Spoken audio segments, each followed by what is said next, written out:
नमस्कार। आज के सत्र में आपका फिर से स्वागत है। नमस्कार।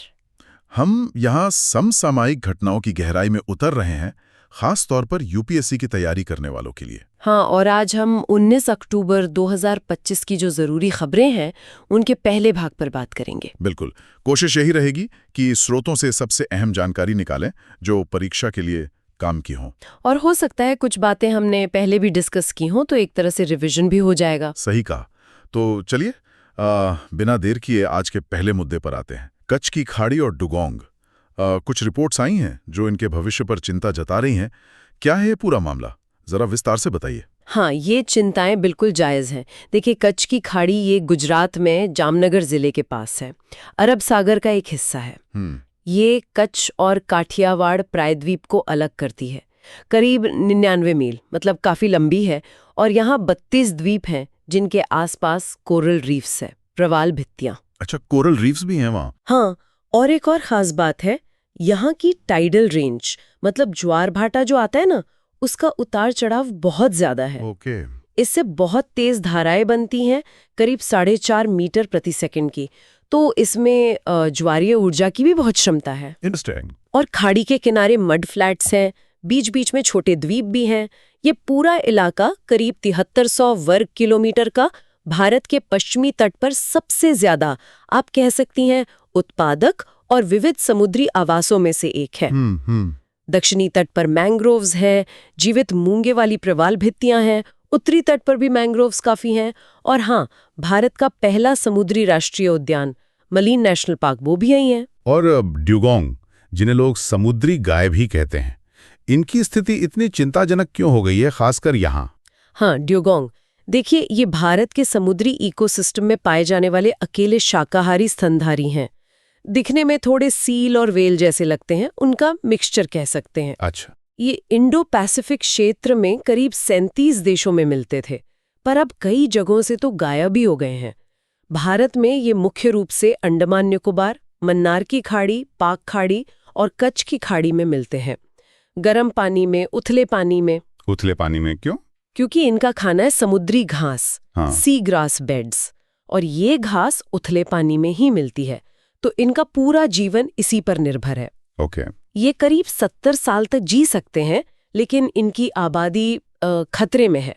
IUCN की रेड लिस्ट में इन्हें वल्नरेबल यानी असुरक्षित श्रेणी में रखा गया है। वल्नरेबल, तो खतरा क्या है इन्हें? कई खतरे हैं। समुद्री घास के मैदान कम हो रहे हैं, मछली पकड़ने के जालों में ये फंस जाते हैं, तटीय विकास, प्रदूषण, ये सब इनके लिए बहुत खतरा है। इसीलिए कच्छ की खाड़ी जैसे जो इनके घर हैं, उनका संरक्षण बहुत जरूरी है। समझ गया।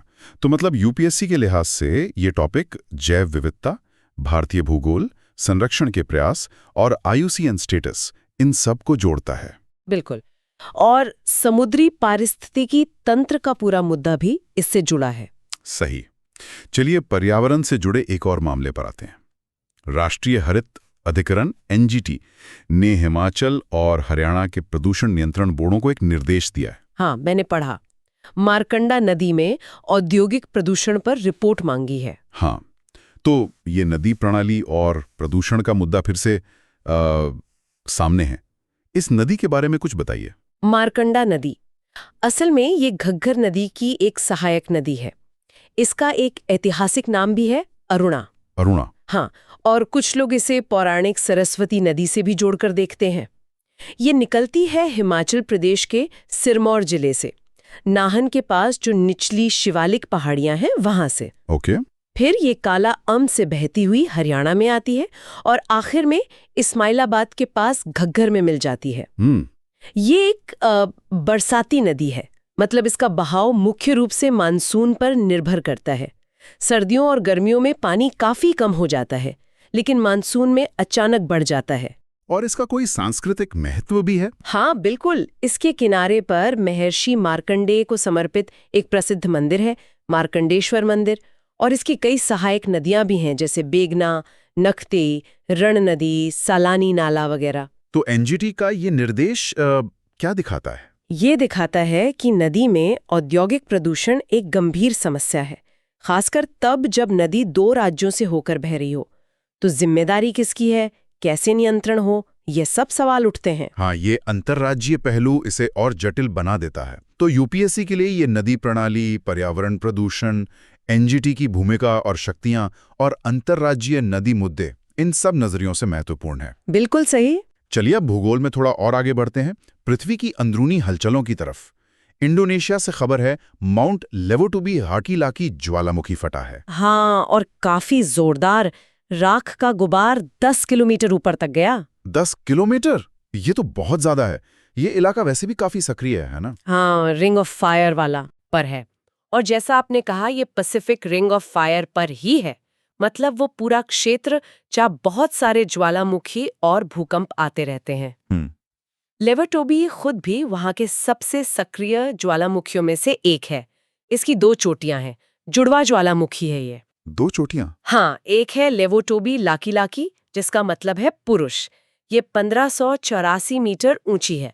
दूसरी है लेवोटोबी पेरेम्पुआन, मतलब महिला। ये 1703 मीटर ऊंची है। अरे वाह, पुरुष और महिला ज्वालामुखी। हाँ, स्थानीय लोग इन्हें पति और पत्नी ज्वालामुखी भी कहते हैं। ये तो बड़ा दिलचस्प नामकरण है। हाँ, और एक और बात, ये जो लाकी यानी पुरुष वाला है, वो 19वीं-20वीं सदी में ज्यादा सक्रिय रहा है, जबकि पेरेम्पुआन महिला वाला रिकॉर्ड के हिसाब से सिर्फ 2 बार ही फटा है। अभी जो विस्फोट हुआ है वो लाकी में हुआ है। अच्छा। इन दोनों के शिखर पर जो क्रेटर है, उनमें 20वीं सदी में छोटे-छोटे लावा डोम्स भी बने थे। तो इस घटना से हमें ज्वालामुखी क्रिया, प्लेट टेक्टोनिक्स, खासकर रिंग ऑफ फायर का भूगोल और आपदा प्रबंधन, इन सब की अहमियत फिर याद आती है। यूपीएससी के लिए ये सारे पॉइंट्स जरूरी हैं। हाँ, खासकर दक्षिण पूर्व एशिया के भूगोल के संदर्भ में। सही। अच्छा, अब ज्वालामुखी से हटकर पृथ्वी के चुंबकीय क्षेत्र की एक अजीब सी घटना पर आते हैं। दक्षिण अटलांटिक विसंगति, साउथ अटलांटिक एनोमली, या ऐसे सुनने में आ रहा है कि ये फैल रही है। ये है क्या चीज और चिंता क्यों हो रही है इससे? हाँ, ये ऐसे वाकई एक बहुत ही अनोखी और थोड़ी चिंताजनक घटना भी कह सकते हैं। ये पृथ्वी पर एक बहुत बड़ा एरिया है जो दक्षिण अमेरिका के दक्षिण पूर्व से लेकर अफ्रीका के दक्षिण पश्चिम तक फैला हुआ है। ओके, काफी बड़ा एरिया है। हाँ, और इस एरिया में पृथ्वी का जो चुंबकीय क्षेत्र है, मैग्नेटिक फील्ड, वो सामान्य से काफी कमजोर है। कमजोर? इसका मतलब क्या हुआ? देखिए, पृथ्वी का मैग्नेटिक सीनिक हमारे लिए एक ढाल की तरह है ना? ये हमें सूरज से आने वाले खतरनाक चार्ज्ड पार्टिकल्स और कॉस्मिक किरणों से बचाता है। हाँ, बिल्कुल। लेकिन ऐसे ही वाले एरिया में ये ढाल कमजोर पड़ जाती है। ऐसा इसलिए होता है क्योंकि पृथ्वी की एक अंदरूनी वैन एलन रेडिएशन बेल्ट है। Van Allen belt? हाँ, ये ऊर्जा वाले चार्ज्ड कणों का एक क्षेत्र है जिसे पृथ्वी का मैग्नेटिक फील्ड ही पकड़ कर रखता है। ये बेल्ट इस ऐसे वाली जगह पर पृथ्वी की सतह के सबसे करीब आ जाती है। अच्छा, तो इससे क्या होता है? इससे ये होता है कि उस क्षेत्र में ऊर्जा वाले कणों का फ्लो बढ़ जाता है और ये कण हमारे वायुमंडल में ज्यादा गहराई तक घुस पाते हैं। और इसका असर क्या होता है? अगर ये फैल रही है तो आगे क्या हो सकता है? इसका असर सबसे ज्यादा तो उन सैटेलाइट्स पर पड़ता है जो इस एरिया से गुजरते हैं। इन बड़े हुए कणों से सैटेलाइट के इलेक्ट्रॉनिक सिस्टम में गड़बड़ी आ सकती है, डेटा खराब हो सकता है या वो अस्थायी रूप से बंद भी हो सकते हैं। इंटरनेशनल स्पेस स्टेशन भी जब यहाँ से गुजरता है तो खास सावधानी बरतनी पड़ती है। इसके अलावा हवाई जहाज़ों और समुद्री जहाज़ों के नेविगेशन और पोजिशनिंग सिस्टम पर भी असर पड़ सकता है। तो अगर ये फैलती रही तो भविष्य में सैटेलाइट्स और अंतरिक्ष यात्रियों के लिए खतरा बढ़ सकता है। शायद जमीन पर भी कुछ असर हो, पर वो अभी उतना साफ नहीं है। ये भूभौतिकी, पृथ्वी के मैग्नेटिक फील्ड, अंतरिक्ष के मौसम और हमारी टेक्नोलॉजी पर इसके असर, इन सब के अध्ययन के लिए बहुत महत्वपूर्ण विषय है। वाकई इसमें नजर रखनी होगी। चलिए अब थोड़ा स्वास्थ्य और विज्ञान की तरफ चलते हैं। भारत में बनी रोटावायरस वैक्सीन, एक स्टडी आई है जो बताती है कि इसके इस्तेमाल से देश में रोटावायरस से होने वाले गैस्ट्रोएंटेराइटिस के मामले काफी कम हुए हैं। ये तो अच्छी खबर है। हाँ, बहुत अच्छी खबर है ये। लेकिन पहले ये समझ लेते हैं कि गैस्ट्रोएंटेराइटिस होता क्या है। गैस्ट्रोएंटेराइटिस, आम भाषा में लोग इसे पेट का फ्लू कह देते हैं, हालांकि ये फ्लू नहीं है। ये असल में पेट और आंतों की जो अंदरूनी परत होती है ना, उसमें सूजन या जलन है। अच्छा, और ये होती क्यों है? इसके कई कारण हो सकते हैं। वायरस हो सकते हैं जैसे नोरोवायरस और बच्चों में खासकर रोटावायरस। बैक्टीरिया हो सकते हैं जैसे साल्मोनेला, ई कोलाई। कुछ परजीवी भी होते हैं जैसे जियार्डिया, या फिर कुछ रसायन, दवाएं या खाने की चीजों से एलर्जी। ओके, सबसे आम क्या है? सबसे आम कारण वायरस ही होते हैं, और अगर ये गंदे खाने या पानी से हो तो उसे फूड पॉइजनिंग कह देते हैं। ये एक व्यक्ति से दूसरे में भी फैल सकता है, खासकर अगर साफ सफाई का ध्यान ना रखा जाए। और लक्षण क्या है इसके? मुख्य लक्षण है दस्त लगना, पेट में दर्द या मरोड़ होना, जी मिचलाना, उल्टी आना और कभी-कभी बुखार भी आ जाता है। इलाज क्या है इसका? ज्यादातर मामलों में तो आराम करने और खूब सारे तरल पदार्थ पीने से, जैसे पानी, ओआरएस का घोल, इनसे ही ठीक हो जाता है। शरीर में पानी की कमी नहीं होनी चाहिए। डॉक्टर कभी-कभी प्रोबायोटिक्स लेने की सलाह भी देते हैं। अगर मामला गंभीर हो, खासकर डिहाइड्रेशन ज्यादा हो जाए, तब दवा या अस्पताल की जरूरत पड़ सकती है। और ये जो भारत में बनी रोटा वायरस वैक्सीन का असर दिख रहा है, ये किस तरह से महत्वपूर्ण है? ये कई लिहाज से बहुत महत्वपूर्ण है। एक तो ये पब्लिक हेल्थ की बड़ी जीत है, खासकर बच्चों के स्वास्थ्य के लिए, क्योंकि रोटा वायरस छोटे बच्चों में गंभीर दस्त का एक बड़ा कारण था, जिससे मौतें भी होती थीं। दूसरा, ये भारत का जो टीकाकरण कार्यक्रम है, यूनिवर्सल इम्यूनाइजेशन प्रोग्राम (UIP), उसकी सफलता दिखाता है। इसे UIP में शामिल किया गया है। हाँ। और तीसरा, जो बहुत अहम है, ये विज्ञान और टेक्नोलॉजी में भारत की आत्मनिर्भरता दिखाता है।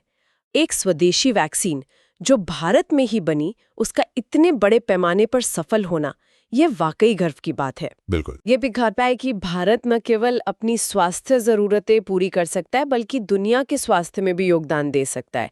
तो UPSC के लिए सार्वजनिक स्वास्थ्य, बीमारियां, टीकाकरण, साइंस एंड टेक और मेक इन इंडिया जैसे पहलुओं से जुड़ता है। बिल्कुल, स्वदेशी समाधानों की बात चली रही है तो पर्यावरण से जुड़ा एक और मुद्दा देखते हैं, ग्रीन क्रैकर्स, हरित पटाखे।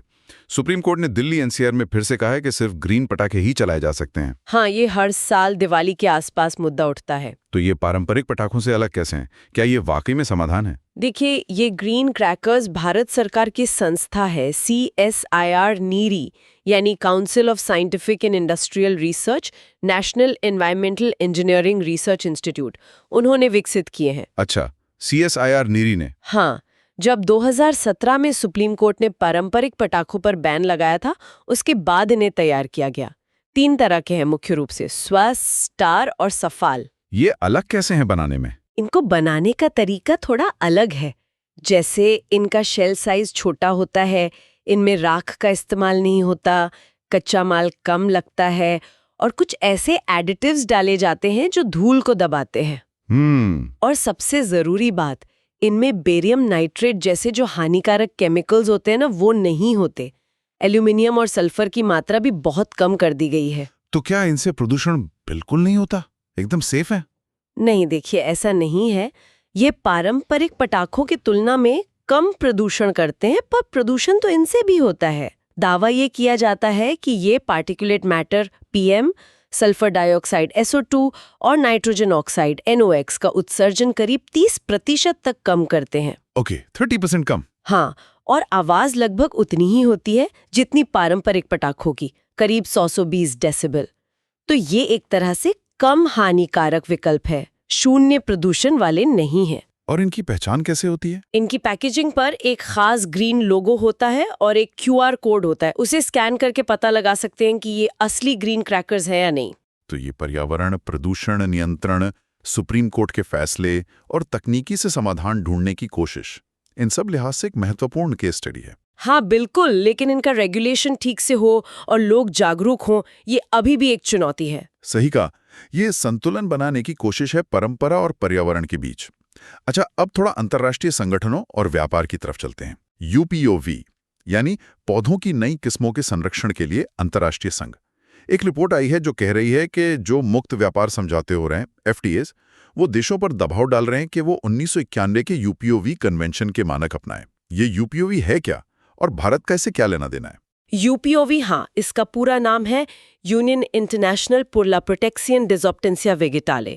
ये एक इंटर गवर्नमेंटल ऑर्गेनाइजेशन है, 1961 में बना था। ओके, काम क्या है इसका? इसका मुख्य काम है पौधों की नई किस्मों के संरक्षण के लिए, जिसे प्लांट वेराइटी प्रोटेक्शन या PVP कहते हैं, उसके लिए एक प्रभावी सिस्टम बनाना और उसे लागू करवाना। ये UPOV कन्वेंशन को देखता है, जो सदस्य देशों के लिए पीवीपी कानूनों का एक ढांचा देता है। अच्छा, तो इससे होता क्या है? इसके तहत जो लोग पौधों की नई किस्में विकसित करते हैं, ब्रीडर्स, उन्हें एक तरह का बौद्धिक संपदा अधिकार मिलता है, इंटेलेक्चुअल प्रॉपर्टी राइट। इसे ब्रीडर का अधिकार या ब्रीडर्स राइट कहते हैं। माना यह जाता है कि इससे पौधों के प्रजनन में, मतलब नई किस्में बनाने में, इनोवेशन को बढ़ावा मिलता है। ये कन्वेंशन 1968 में लागू हुआ था और बाद में 1972, 1978 और 1991 में इसमें संशोधन हुए। हर संशोधन ने ब्रीडर के अधिकारों को और मजबूत किया है। कितने सदस्य हैं इसके? और भारत? इसके 80 सदस्य देश हैं, लेकिन ये जानना बहुत जरूरी है कि भारत इसका सदस्य नहीं है। अच्छा, भारत सदस्य नहीं है, ये तो दिलचस्प बात है। हाँ, इसका मुख्यालय जिनेवा, स्विट्जरलैंड में है। तो फिर ये FTAs के जरिए UPOV 1991 का मानक अपनाने का दबाव क्यों है? और भारत अगर सदस्य नहीं है तो क्यों बच रहा है इससे? देखिए, जो UPOV 1991 वाला कन्वेंशन है, वो ब्रीडर्स को काफी मजबूत अधिकार देता है। इससे किसानों के जो पारंपरिक अधिकार है, जैसे बीज को बचाकर रखना, अगले साल फिर से इस्तेमाल करना, आपस में लेन देन करना, इन पर थोड़ी रोक लग सकती है। ओह, किसानों के अधिकार? हाँ, भारत का अपना एक कानून है, पौधा किस्म और कृषक अधिकार संरक्षण अधिनियम 2001, protection of plant varieties and farmers rights act 2001, जिसे PPVFR एक्ट कहते हैं। ये कानून ब्रीडर्स के अधिकारों और किसानों के अधिकारों के बीच एक संतुलन बनाने की कोशिश करता है। इसमें किसानों को बीज बचाने और बोने का अधिकार दिया गया है। अब कई विकसित देश जब वो दूसरे देशों के साथ FTA करते हैं तो अक्सर ये शर्त रखते हैं कि सामने वाला देश UPOV 1991 का सदस्य बने या कम से कम उसके जैसे कड़े मानक अपनाए। तो भारत के लिए चिंता की बात है। हाँ, भारत जैसे देश के लिए जहाँ कृषि बहुत महत्वपूर्ण है और छोटे किसान ज्यादा हैं, ये चिंता की बात है। डर ये है कि इससे बीज बाजार में बड़ी कंपनियों का दबदबा बढ़ सकता है और किसानों की मुश्किलें बढ़ सकती हैं।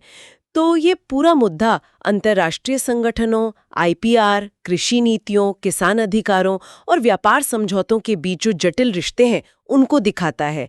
UPSC के लिए ये बहुत ही प्रासंगिक टॉपिक है। वाकई ये तो काफी पेचीदा मामला है। अच्छा, भारत में शासन और संसाधन प्रबंधन पर आते हैं। खान मंत्रालय ने हाल ही में राज्य खनन तैयारी सूचकांक जारी किया है, state mining readiness index, SMRI।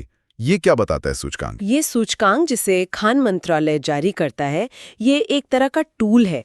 ये मापता है कि भारत के अलग अलग राज्य माइनिंग सेक्टर में सुधारों को लागू करने और संसाधनों का टिकाऊ प्रबंधन करने के लिए कितने तैयार हैं। अच्छा, तैयारी मापता है। हाँ, इसका मकसद है राज्यों के प्रदर्शन की तुलना करना और उनमें एक अच्छी प्रतिस्पर्धा को बढ़ावा देना, ताकि पूरे देश में खनन सुधार तेजी से हों। ये सूचकांक राज्यों का मूल्यांकन करता है गैर कोयला खनिजों के आधार पर, जैसे लोहा, बॉक्साइट, चूना पत्थर वगैरह। किन पैमानों पर?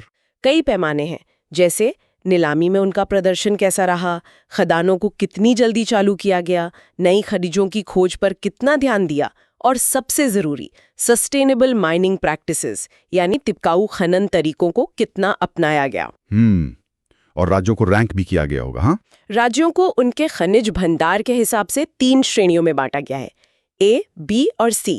श्रेणी A में वो राज्य हैं जहां खनिज बहुत है, B में मध्यम और C में सीमित। 2025 की जो रैंकिंग आई है उसमें श्रेणी A में मध्य प्रदेश, राजस्थान, गुजरात सबसे ऊपर है। ओके। श्रेणी B में गोवा, उत्तर प्रदेश, असम और C में पंजाब, उत्तराखंड, त्रिपुरा टॉप पर है। तो ये सूचकांक सिर्फ एक रैंकिंग नहीं है, बल्कि ये खनन क्षेत्र में गवर्नेंस, आर्थिक भूगोल, रिसोर्स मैनेजमेंट और केंद्र राज्य संबंधों को समझने का भी एक तरीका है। बिल्कुल, ये दिखाता है कि कौन से राज्य निवेश खींचने और संसाधनों का बेहतर इस्तेमाल करने में आगे हैं। सही। चलिए अब एक खास जनजातीय समुदाय की बात करते हैं। तेलंगाना का आदिलाबाद जिला, वहां कोलम आदिवासियों की पारंपरिक आजीविका को फिर से ठीक करने के लिए एक पायलट प्रोजेक्ट शुरू हुआ है, बांस वृक्षारोपण का। हाँ, ये एक अच्छी पहल है। कौन है ये कोलम जनजाति और ये प्रोजेक्ट इनके लिए क्यों महत्वपूर्ण है? कोलम जनजाति, जिन्हें कोलम्बोली, कुलमे या कोलमी भी कहते हैं, ये मुख्य रूप से मध्य प्रदेश, महाराष्ट्र और तेलंगाना, आंध्र प्रदेश के बॉर्डर वाले इलाकों में रहते हैं। और ये भारत सरकार द्वारा विशेष रूप से कमजोर जनजातीय समूह यानी पीवीटीजी के रूप में लिस्टेड हैं। पीवीटीजी? हाँ, पर्टिकुलरली वल्नरेबल ट्राइबल ग्रुप। ये दर्जा उन आदिवासी समूहों को मिलता है जो सबसे ज्यादा पिछड़े हैं, जिनकी आबादी या तो घट रही है या स्थिर है, जो टेक्नोलॉजी के मामले में कृषि से पहले के स्तर पर है और जिनमें लिटरेसी रेट बहुत कम है। ओके, तो ये सबसे ज्यादा जरूरतमंद समूहों में से हैं। हाँ, ऐतिहासिक रूप से कोलुम लोग गोंड जनजाति के पुजारी माने जाते थे और माना जाता है कि ये इस इलाके के मूल निवासियों के वंशज हैं। इनका समाज अलग अलग कुलों में बटा है और अपने कुल में शादी नहीं करते। समाज पितृसत्तात्मक है। और इनकी आजीविका? परंपरागत रूप से ये किसान और वन श्रमिक रहे हैं। पहले झूम खेती भी करते थे। इनकी अपनी भाषा है कोलामी, जो एक द्रविडियन भाषा है। हालांकि ये मराठी, तेलुगु या गोंडी भी बोलते हैं। लिखने के लिए देवनागरी लिपि इस्तेमाल करते हैं। इनके अपने खास रीति रिवाज और त्योहार हैं, जैसे मत्या, बाई बाकी, सती, जैतुर पूजा। और बांस इनके लिए महत्वपूर्ण है। हाँ, बांस इनके जीवन और संस्कृति का हमेशा से एक अहम हिस्सा रहा है। तो ये जो बांस वृक्षारोपण परियोजना है, ये उनकी पारंपरिक आजीविका को फिर से जीवित करने और उन्हें आर्थिक रूप से मजबूत बनाने की एक बहुत अच्छी कोशिश है। बिल्कुल। पीवीटीजी का दर्जा, उनके लिए योजनाएं, ये यूपीएससी के लिए जनजातीय मुद्दे, सामाजिक न्याय, सरकारी नीतियों का कार्यान्वयन और एंथ्रोपोलॉजी ऑप्शनल के लिए भी बहुत महत्वपूर्ण है। हाँ, और ये दिखाता है कि कैसे पारंपरिक ज्ञान और आधुनिक संरक्षण के प्रयासों को जोड़ा जा सकता है। सही। और अब आज का आखिरी टॉपिक लेते हैं, अंतर्राष्ट्रीय मानक और व्यापार से जुड़ा। हाल ही में गुवाहाटी में मसालों और पाक जड़ी बूटियों पर कोडेक्स समिति का 8वां सत्र हुआ है। Codex Committee on Spices and Culinary Herbs, CCSCH। हाँ, CCSCH का 8वां सत्र। ये समिति क्या करती है और भारत के लिए खास क्यों है? CCSC जो है वो कोडेक्स एलिमेंटेरियस कमीशन यानी CAC के तहत काम करने वाली कई समितियों में से एक है। हाँ। ये खास तौर पर मसालों और पाक जड़ी बूटियों जैसे तुलसी, पुदीना वगैरह, इनके लिए दुनिया भर में लागू होने वाले मानक यानी स्टैंडर्ड तय करती है। अच्छा, मसालों के लिए स्टैंडर्ड्स। हाँ, इन स्टैंडर्ड्स का मकसद है ग्राहकों के स्वास्थ्य की रक्षा करना और मसालों के अंतर्राष्ट्रीय व्यापार में पारदर्शिता और निष्पक्षता लाना। ये समिति 2013 में बनी थी और खास बात यह है कि भारत इसका मेजबान देश है। अरे, भारत होस्ट है। हाँ, और कोच्चि में जो स्पाइसेस बोर्ड इंडिया है वो इसका सेक्रेटेरिएट यानी सचिवालय है। इसका काम है सूखे और निर्जलित मसालों और जड़ी बूटियों के लिए अंतर्राष्ट्रीय मानक बनाना और उन्हें प्रमोट करना। और ये कोडेक्स एलिमेंटेरियस कमीशन CAC क्या है? CAC जो है वो अंतर्राष्ट्रीय खाद्य मानक तय करने वाली दुनिया की सबसे बड़ी संस्था है। इसे 1963 में FAO यानी खाद्य और कृषि संगठन और WHO यानी विश्व स्वास्थ्य संगठन ने मिलकर बनाया था।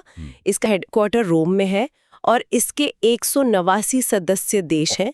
भारत भी इसका सदस्य है 1964 से। तो भारत का इस समिति का मेजबान होना और स्पाइसेस बोर्ड का सचिवालय होना ये दिखाता है कि भारत वैश्विक मसाला व्यापार में कितनी अहम भूमिका निभाता है। बिल्कुल। ये सत्र और ये समिति, ये वैश्विक खाद्य सुरक्षा मानक, अंतर्राष्ट्रीय व्यापार नियम और इन वैश्विक मंचों पर भारत की सक्रिय भागीदारी, इन सबको समझने के लिहाज से महत्वपूर्ण है। ये सीधे सीधे अंतर्राष्ट्रीय संगठन, खाद्य सुरक्षा, कृषि व्यापार और भारत की फॉरेन ट्रेड पॉलिसी से जुड़ता है। हाँ, एकदम सही। तो आज हमने कच्छ की खाड़ी के डुगोंग से लेकर इंडोनेशिया के ज्वालामुखी तक, स्वदेशी रोटावायरस वैक्सीन से लेकर ग्रीन क्रैकर्स तक और यूरोप और UPOs जैसे अंतर्राष्ट्रीय समझौतों से लेकर कोडेक्स जैसे मानक बनाने वाली संस्थाओं तक, मतलब भूगोल, पर्यावरण, विज्ञान, शासन, सामाजिक न्याय और अंतर्राष्ट्रीय संबंध, कई अहम पहलुओं पर बात की। हाँ, काफी सारे विविध विषय कवर हो गए और ये सभी मुद्दे UPSC की तैयारी के लिए बहुत जरूरी हैं। बिल्कुल।